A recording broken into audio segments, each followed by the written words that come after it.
Hi, my name's Liam and I'm the Aussie ASPIE. So today I'm here to talk to you about Asperger's and communication skills. Now, communication skills for us on the autism spectrum are really difficult, and especially for people with Asperger's, because it's a lot easier for us to blend in with the neurotypical crowd than it is someone that is autistic. Um, you know, just some of the basic things, look up, look at the person you're talking to, look at them in the eye. These things are next to impossible for us to do for an extended period of time. As some of you might notice, when I do my talks, you quite often see my eyes are darting around. It's because I have a really hard time trying to look at a camera or look someone in the eye, and it's just something I can't control. But with our communication skills comes how we see the world. And a lot of ASPIE see the world as black and white, good and bad, yes and no. Vague questions are no good to us. Vague answers are even worse. If we ask someone, oh, do you want some food? Maybe is not an answer to that question for us. It's a yes or no answer. There's no maybe. It's either you're hungry or you're not. You'll quite often find that Aspies will see things as total black and white. There's no middle ground. It's, if we say we're going to be there at a time, if we're not there on time, if we're being held up, we start stressing out. But it's even worse for us if someone says, oh, we'll see you at 12 o'clock, and they don't rock up until 5 past, 10 past 12. That is really hard for us to cope with.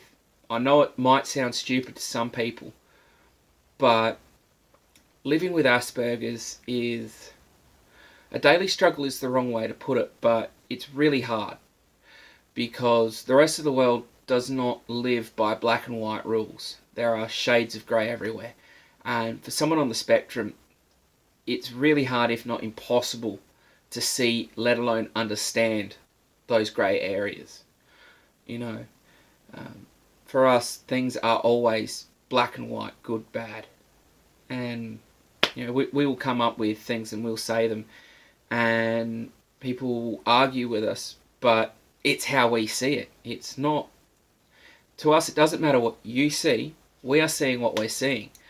We're not trying to be rude, we're not trying to be mean, we're not trying to be nasty. We just call it how we see it. We call a duck, a dog, and a cat, a cat. That's why you will find a lot of us are social outcasts to a degree. We don't have many friends because we are honest. We're the sort of people that will, if something doesn't look good on someone, we'll tell them, we'll go, that dress is hideous on you, or, that dress doesn't look right. We're not the good friend that lies to your face and says, oh no, you look really good in that. We're the ones that'll go, that's hideous, get something else. We're the ones that'll go, you're really going to wear that? That's ugly. Or, are you really going to go out with that person? They're not nice. We don't have that think before we speak filter that most people have, because it's just not who we are. It's not how we are. It's not what we do. We do spend a lot of time worrying about how people are going to perceive us, but it's too bad, so sad, too late. We see things how we see them, and we call them how we call them. It's very hard for people to understand how we think and why we think the way we think. And that's because Asperger's is unique. Autism is unique. And, as horrible as it is to say this, Asperger's is unique and autism is unique to each individual person. If you know one person with autism, you know one person with autism. You don't know any others. You might find another person that crosses over a bit, but they're still totally different. But, you can meet one neurotypical person and you've met 5 different neurotypical people in that one person. You can meet one of your friends that's a real muso and you've met 10 musos. They're very similar, but each individual person on the spectrum is so different from the next. You will find one person who, they might both be great with computers, for instance, and following the old stereotype there, or math, but they are totally different in how they approach the situation. They are totally different in what their comfortable situation is. For instance, myself, I work with horses. That's what I know, that's what I do. And I see horses in black and white. Either the horse is being good or the horse is being bad. Either its feet are good or its feet are terrible. So I don't have that grey area that most people have. I don't have the tact. I don't have the finesse that a lot of people do when it comes to navigating social interactions and talking to people. I am blunt and honest, and I call things how I see them. And that upsets people. But you've got to understand that someone on the spectrum isn't doing that to be mean. They're not doing that to be crude or rude or nasty at all. We're doing that because that's just how we are. Us being blunt and honest is something that we are.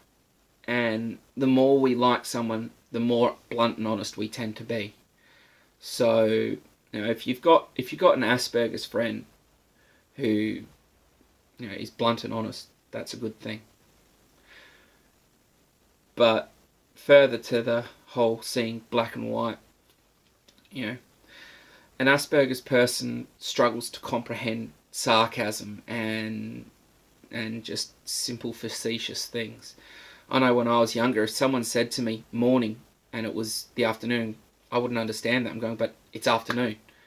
I've got a friend of mine who, for a while there, it took him a while to understand if we said morning at night, we were just being smart, we were being silly, we weren't being serious, but it took him a while to understand.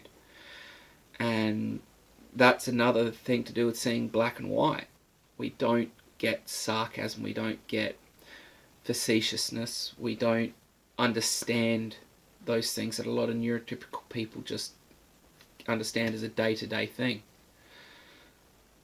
But yeah, anyway, that's the end of this video, and please like, share and subscribe, because it does help the channel and it does help me, and let me know what sort of content you'd like to see coming out in the future. See you around.